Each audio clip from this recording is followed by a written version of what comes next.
完成了他父亲布置的任务，蓝焕来到净室，想看看两个弟弟间练得如何。可谁能告诉他，净室院子里怎么满地都是树叶？今天并没有刮风呀。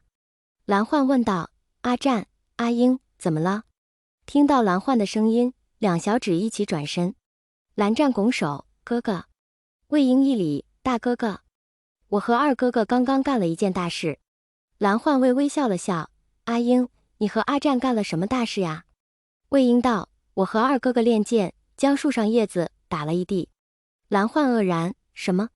这满地的树叶是你和阿战打的？”将他和蓝战双剑合璧的事说给蓝焕。末了，魏婴好奇地问蓝焕：“大哥哥，你说师父和师叔两人双剑合璧，二哥哥院子里的树是不是得全部被师父和师叔的剑气连根拔起？”蓝焕道：“有可能。”哈哈，魏婴开心道：“那师父和师叔岂不是天下无敌？”看着乐不可支的魏婴，蓝焕笑道：“阿英，父亲说这天下没有人可以天下无敌，因为人外有人，天外有天。”魏婴道：“哦，不过……”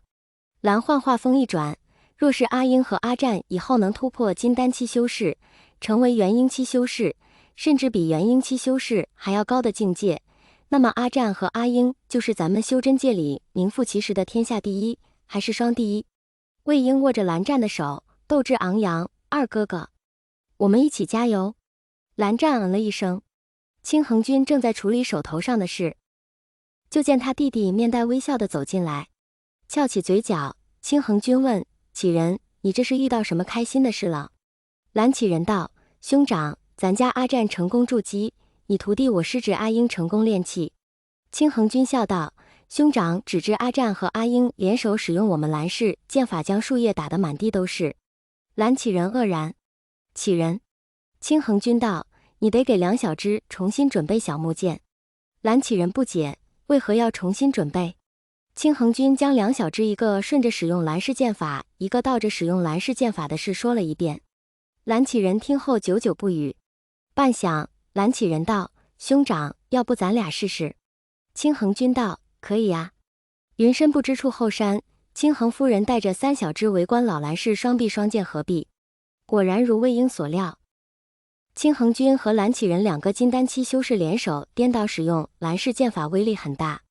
二哥哥，魏婴目光灼灼：“咱俩也要快些接触金丹，将灵力赋予剑法之中。”立在麻袋里的蓝战点头：“嗯。”蓝焕见状，坚定道：“阿战、阿英，哥哥今年一定结丹。”青恒夫人微微一笑：“阿焕、阿战、阿英，修炼之事不可操之过急，一定要保持平常心。”三小孩拱手：“是。”青恒君挽了个剑花：“阿英，为师听九长老说你在符咒方面很有天赋，你可以试着把你会的符转倒着画一遍，看看会有何效果。”魏婴眼睛一亮：“像是想起什么。”青恒君道：“对了，过段时间就是聂氏清谈会，你和阿战要不要去？”